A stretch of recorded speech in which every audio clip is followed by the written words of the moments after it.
Alors tout d'abord, on remercie l'Hôtel Intercontinental Genève de nous accueillir aujourd'hui à l'occasion du podcast consacré à l'exposition photo des victoires suisses à la Coupe de l'América entre 2003 et 2007 du photographe genevois Philippe Schiller, avec qui nous allons d'ailleurs nous entretenir dans quelques instants. Cette exposition itinérante voyagera de Genève à Crans-Montana, puis Zermatt, en passant par Gstaad. Elle est dédiée principalement aux victoires impressionnantes et historiques pour un pays qui ne possède pas de mer. d'Alinghi, vous vous en souvenez certainement, à Auckland, en Nouvelle-Zélande. Victoire 5-0 face au Team New Zealand.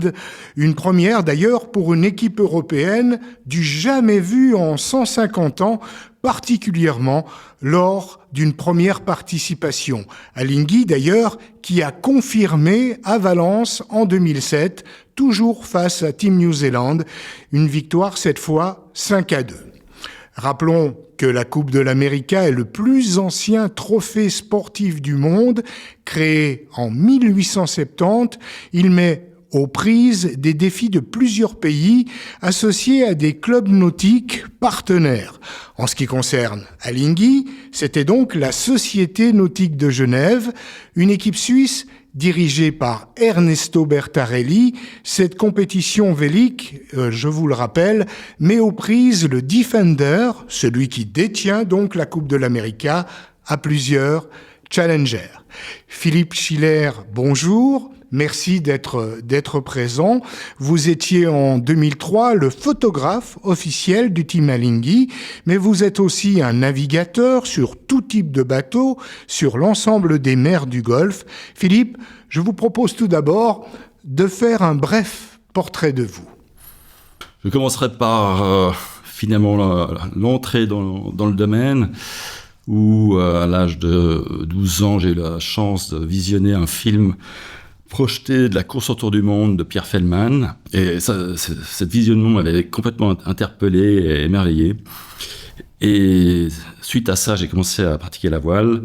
Et 10 ans plus tard, je courais moi-même la course autour du monde avec Pierre Feldman. Donc c'était une expérience incroyable. Naviguer avec Pierre Feldman, il faut rappeler qu'il a montré la voie, comme je le disais tout à l'heure, et c'est quelqu'un même d'assez dur sur un bateau et tout. Là, vous avez appris votre métier, en fait. Oui, il avait effectivement une grande qualité d'être très clair et très cadré. Donc, avec recul, on apprécie beaucoup cet aspect-là, et moins pendant les courses. Mais sport de haut niveau, et cette rigueur nous avait poussé d'ailleurs au podium. Donc, une grande réussite à nouveau pour un pays où l'ensemble de l'équipage n'avait pas la même expérience que d'autres équipes en 1989. Durant cet événement, en fait, j'étais le photographe de bord et j'ai beaucoup progressé dans le domaine. Toute l'inspiration est venue progressivement au cours du tour du monde, où d'ailleurs, c'est toujours remarquable quand, après 120 jours de mer, vous continuez à avoir des nouvelles idées, à prendre des nouveaux angles, des nouvelles scènes, des nouvelles émotions. Et c'est ça qui est le plus stimulant, je dirais. L'inspiration qui me poussait à produire ces images, et vraisemblablement des images particulières, plus dans l'émotion que ce qu'on trouvait à l'époque, bien général, était vraiment ma façon d'exprimer le vécu de ces courses en mer. Au-delà de cette course autour du monde, j'avais moi-même auparavant couru beaucoup en Australie, Nouvelle-Zélande, Japon, Fidji, enfin toute cette région du Pacifique. Et surtout pour moi, à cette époque où j'avais entre 20 et 30 ans. Et j'y ai vécu des choses extrêmes, extraordinaires, dont navigation dans des cyclones, en fuite évidemment, enfin en perdition, mais qui sauvaient malgré tout. Et des naufrages avec des baleines qui ont fini dans des canots de survie, dans la tempête. Donc, j'ai tout vu passer au niveau. Et je suis là toujours, mais j'ai touché, comme je dirais, à l'extrême, donc plus grand-chose me fait peur. Et donc tout ça a été très, très inspirant au niveau photographique. Vous êtes modeste car l'une de vos photos a tout simplement fait la une du Times. Je répète, faire la une du Times, c'est une sorte de consécration, non ? Non, en fait, je le vois pas comme ça, parce que c'est plus opportuniste, si on veut. La situation était vouée à être illustrée au niveau national ou international, qui est le Times, suite au naufrage d'un des concurrents de la course autour du monde qu'on avait récupéré, sauvé des eaux.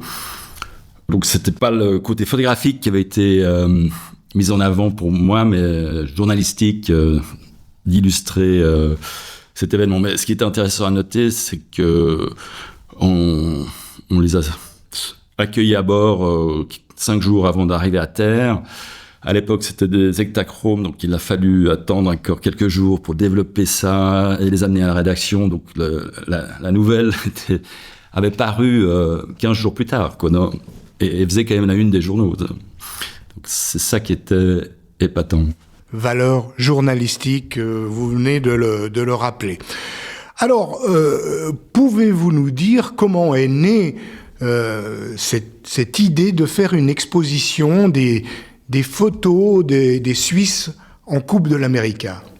C'est avant tout grâce à la rencontre de Vanessa Pekindou, la curatrice de l'exposition, qui a vu ces photos, a été beaucoup inspirée et trouvait qu'il y avait vraiment un sujet à remettre à jour, compte tenu du symbolisme de la victoire qu'a été Alinghi, et particulièrement en Suisse, où on a tous vibré ce succès. Tout le monde se relevait la nuit devant la télévision pour voir ces images. Il faut le rappeler. Moi, j'ai eu la chance, pas pour parler de moi, mais d'être là-bas pendant 2 mois. Et c'est tout à fait exceptionnel de voir cette victoire qui était quand même inattendue. On l'a dit tout à l'heure, c'était une première pour une première participation. Puis on rappellera la grande fête qui a eu lieu ici à Genève lors du retour. Alors, de quelle façon, selon quels critères, avez-vous choisi ces photos ? Ce qui était essentiel pour moi et Vanessa, c'était de rendre cette exposition très publique, large public, donc pas forcément des gens qui sont intéressés par la voile. Donc c'était clair qu'on n'allait pas relever l'aspect compétition, mais plutôt l'aspect esthétique de la navigation. Donc le choix était complexe pour avoir une scénographie qui tient la route, qui fait du sens. Mais voilà, je suis vraiment satisfait de ce qu'on a réussi à monter. On le rappelle, vous êtes un navigateur. Est-ce un avantage justement pour prendre ces photos, pour bien vous situer sur l'eau, trouver de bons angles et de façon à pouvoir aussi anticiper, par exemple, un virement de bord pour être du bon côté du bateau, enfin, tous ces détails qui n'en sont pas finalement. Clairement, j'ai très bien vu ça avec mes concurrents photographes, qui certains ne sont pas navigateurs. Ça nous permet de vraiment anticiper l'action qu'il va y avoir, par où vont arriver les bateaux, où se placer pour avoir le bon angle. Ce qu'on cherche le plus, c'est d'avoir les concurrents ensemble, qu'on sente la tension, la course derrière. Donc c'est des positions extrêmement précises, mais toujours difficiles à réaliser, car on dépend d'un pilote, on est sur l'eau, effectivement, ou dans les airs, en hélicoptère, et c'est le photographe qui dirige le pilote, voilà. Alors ça a toujours été plus facile avec les pilotes d'hélicoptère, qui sont plus rigoureux et plus à l'écoute, et surtout a plus de liberté pour placer son appareil où on le demande. Mais c'est vraiment des petites manœuvres de quelques mètres qui font toute la différence dans la profondeur du sujet, de l'action derrière, de l'arrière-plan ou de la lumière. Je vous rappelle que vous écoutez le podcast consacré à l'exposition Les Victoires Suisses à la Coupe de l'América du photographe Philippe Schiller que vous venez d'entendre. Cette exposition itinérante voyagera de Genève à Crans-Montana, puis Zermatt, en passant pour finir à Gstaad. Philippe Schiller, expliquez-nous comment vous avez pris ces photos, parce que pour avoir suivi aussi des courses à la voile, j'imagine que le plus souvent vous êtes sur l'eau, bien entendu, mais dans des conditions difficiles, qui ne sont pas stables pour prendre des photos, et c'est compliqué et parfois rock'n'roll, vous me passez l'expression? Clairement, surtout quand il y a un peu de la brise et donc de la vague, ce qui veut dire beaucoup d'embrun, ça mouille. Le matériel photographique n'aime pas ça. Donc il faut toujours tout anticiper, choisir le bon côté du bateau pour pas avoir l'embrun qui nous tombe dessus. Et ensuite, c'est la gestion du pilote, justement, du canomoteur, à qui il faut donner assez tôt des indications de où il faut qu'il se positionne. Ensuite, le corriger petit à petit. On est plusieurs photographes à bord, différents avis. Pour la stabilité, justement, ça veut dire que vous travaillez, là on parle au photographe, à une vitesse très rapide pour que l'image ne soit pas trop instable, floue? Alors, c'est clair qu'on peut pas jouer sur les mouvements d'image, parce qu'on est sur un plan d'eau qui bouge dans tous les sens. En plus, on travaille avec des très grandes focales, des 600 mm, qui dynamisent complètement le plan. Et surtout, on doit se tenir à une certaine distance de la course. Et donc, cet appareil est extrêmement lourd, une dizaine de kilos. Bien sûr, oui. Qu'on tient debout, on contre les mouvements du bateau pour stabiliser le plan, faire son cadrage, attendre que l'action se passe et que justement l'alignement, que les concurrents se fassent. Et on attend, une fois qu'on a ce moment, on déclenche. Mais après, il faut s'assurer qu'il n'y ait pas le confrère à côté qui nous masque une partie de la vision, que le bateau se tourne dans le mauvais sens, le canomoteur. C'est pas simple, hein, tout ça. Vous avez déjà failli passer à l'eau? Moi pas, justement, ayant parfaitement le pied marin et comme seconde nature, mais d'autres photographes sont passés, oui. Ou du matériel aussi. Qu'est-ce qui vous guide dans l'image que vous allez faire? Un point central? Parce qu'on voit sur vos photos, il y a des photos où on voit plutôt l'équipage, des photos où on voit plutôt le bateau, ainsi de suite. L'intention, elle est de prendre tout ce que je peux prendre, ou est-ce que vous avez, à un moment donné, vous dites, là, j'ai un but précis? Non, surtout pas prendre tout ce qu'on veut prendre, on réfléchit à chaque image, et on va chercher cette inspiration, de trouver le moment, le cadrage qu'il faut pour exprimer ça. Et pour moi, il est toujours essentiel de pouvoir ressentir la difficulté sportive de l'humain qui est en action. Donc il faut absolument qu'il y ait un humain et une expression visible. Ensuite, il y a le côté esthétique et dynamique du bateau qui tape dans la vague, d'en vraiment prendre ce moment-là précisément. Et y rajouter encore, si possible, un concurrent qui le poursuit. Donc, c'est créer l'ensemble de cette cuisine, si on veut. Oui, bien déjà, entendu. Au niveau reportage. Après, il y a tout le travail de réglage des données de l'appareil qui permet de faire des effets qui généralement, surtout à l'époque, n'étaient pas retravaillés par la suite. Il n'y avait pas cette possibilité encore. Bien que c'était le début du numérique, mais qu'on maîtrisait moins bien et dont les fichiers étaient très, très faibles. Mais tout ça se faisait surtout lors de la prise de vue, qu'on se concentrait vraiment pour avoir le plan juste et sans mitrailler. Ça n'avait aucun intérêt parce que ça donnait beaucoup trop de travail par la suite. Donc il était très valable de faire...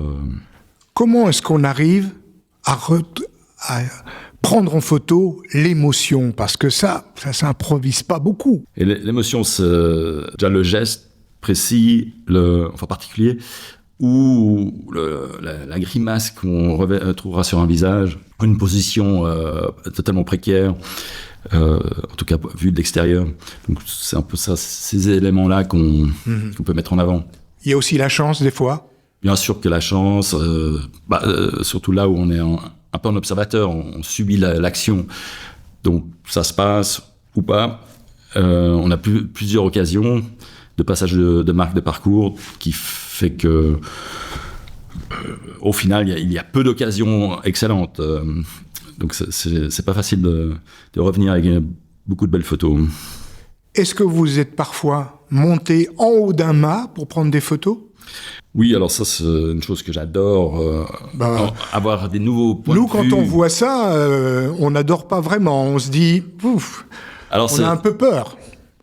Oui, il faut avoir confiance sur l'équipage en bas qui vous assure sur votre corde. Mais souvent, le grand jeu était aussi de me faire monter le skipper, un équipier, et illustrer en fait le travail qui se fait de temps à autre dans le mât, surtout avec cette vision globale du bateau et de la mer, où on peut créer cet effet de contre-jour qui rend l'image très forte. Mm-hmm. On le voit d'ailleurs dans les photos, il y a beaucoup de choses qui brillent. Parce qu'il y a le soleil, il y a la mer, il y a des reflets. Ça, vous les utilisez c'est pas du tout cuit, comme on dit, c'est pas du tout fait, mais on peut jouer avec ça ou on n'a pas le temps. Oui, surtout si la situation s'y prête. Alors d'hélicoptère, on choisit où on se place. Aux marques de parcours, l'axe est défini, l'arrière-plan est défini, mais c'est toujours beaucoup plus intéressant de travailler à contre-jour et d'avoir des reflets, des nuances, des contrastes. Et c'est ça qui dynamise aussi beaucoup le rendu final. Et plus on peut se positionner et influencer ces données, meilleur est le résultat. On a ici le livret, d'ailleurs, des fameuses victoires suisses à la Coupe de l'América. Vous pouvez nous montrer et nous raconter l'histoire particulièrement d'une photo ? Alors voilà, une de mes photos préférées qui a été faite dans les derniers jours de la victoire durant l'America's Cup en Nouvelle-Zélande. Donc grand moment parce que chaque victoire comptait pour... Bien sûr, je les ai vécues aussi, comme vous. Voilà, atteindre le Graal. Et la prise de vue d'hélicoptère où justement la mer est scintillante, métallique, elle est transformée. Et le bateau est un peu en trompe-l'œil parce qu'il est effectivement en aplomb, le point de vue, mais avec l'ombre de la voile, on a l'impression que c'est cette partie que se trouve la voile. Donc, particulièrement esthétique, dynamique quand même, et un peu abstraite. Finalement. On a l'impression que l'eau est en fusion. C'est vraiment ce que je ressens aussi. Cette texture nouvelle que l'œil n'a pas la possibilité de voir à l'œil nu. Donc, grâce à la photographie, on peut arriver à ce genre de la beauté de la nature.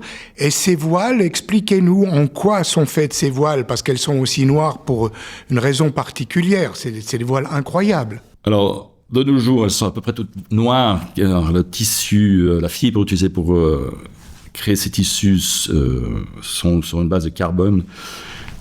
Et on exploite ça beaucoup plus maintenant. Enfin, elle n'existait pas à l'époque de la coupe, ou très peu. Mais ça donne des tissus beaucoup plus rigides, donc il y a moins de déformation quand le vent... Et donc, génère une propulsion vers l'avant plutôt que de côté.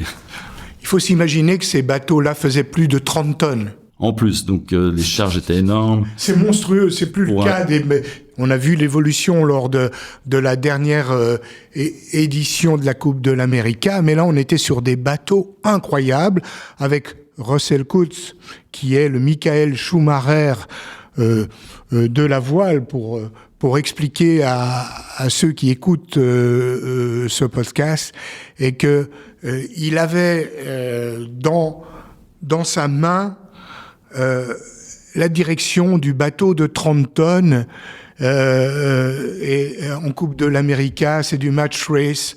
Devant, il avait, ou parfois derrière, c'était d'ailleurs plus souvent derrière dans cette Coupe de l'América, mais il avait un autre bateau de 30 tonnes, et on était à quelques mètres. Il faut avoir une maîtrise incroyable, mais Russell Coutts, c'est l'un des plus forts du monde. J'ai eu l'occasion de le voir d'ailleurs sur le lac Léman, sur le bol d'or. Première participation à un bol d'or.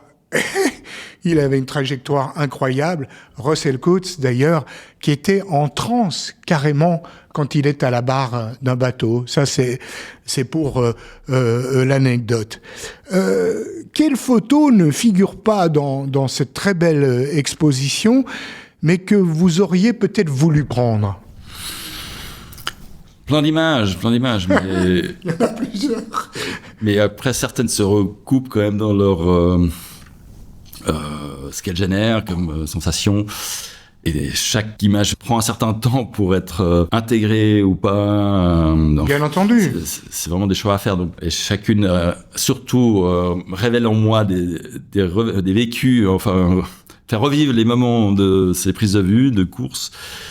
Donc, c'est parfois plus des satisfactions personnelles de vouloir l'avoir absolument. C'est bien de temps en temps. Que le côté, que la nuance qu'elle peut avoir avec d'autres. Est-ce que c'est important de bien connaître les personnes qui étaient à bord de ces bateaux, Alinghi ou d'autres, pour avoir leur confiance? Et est-ce que ça a une importance dans les photos que vous avez prises ou pas du tout?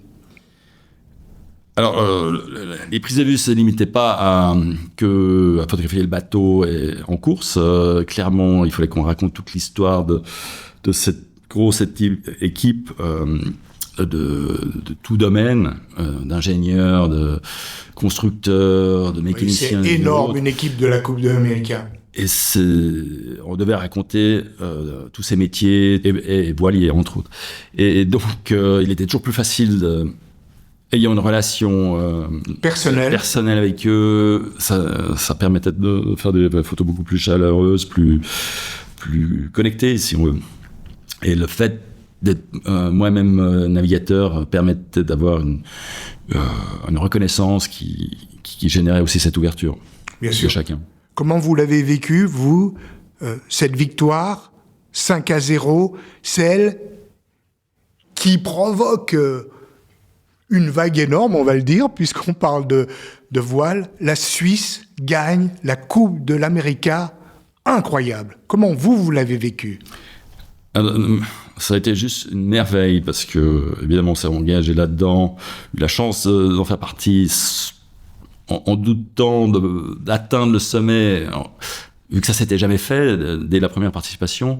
Ensuite, tout le monde, toute la presse spécialisée, enfin tous les gens informés garantissaient que les Néo-Zélandais allaient gagner cette coupe. Ils avaient des avantages technologiques énormes et tout ça.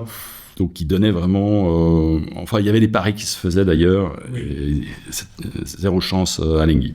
Oui, il faut le rappeler. On est dans un pays qui est quand même un petit pays, entre parenthèses, dont les deux sports sont le rugby avec les fameux All Blacks et la voile, et que Alinghi ait remporté cette épreuve là-bas, c'est un exploit incroyable. On rappelle aussi que les supporters néo-zélandais venaient chaque jour face à la base Alinghi pour faire le fameux haka, cette danse, ce mythe incroyable où il pousse des cris effrayants, et qu'Alinghi gagne là-bas, c'était incroyable. Qui plus est, avec Brad Butterworld, qui connaissait toutes les eaux à Auckland, et puis Russell Coutts, dont on vous a déjà parlé.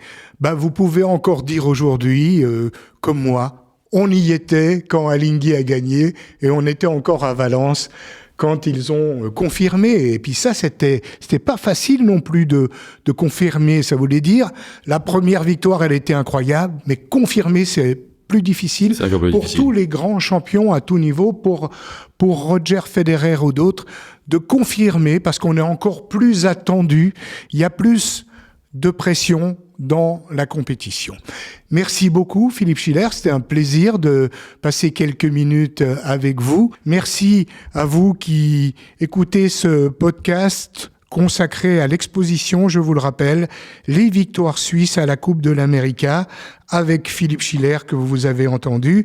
C'est une exposition itinérante. Elle voyage de Genève à Crans-Montana, à Zermatt, que de belles villes, en terminant par Gstaad. Pour plus de précisions, rendez-vous sur la page Instagram America's Cup en anglais by Philippe Schiller, SCHI2LER, tout attaché. On remercie aussi Antonio qui a géré la production et la réalisation technique avec la société genevoise Poulpoïde Productions, et on remercie encore, bien entendu, l'hôtel Intercontinental Genève de nous avoir accueillis aujourd'hui.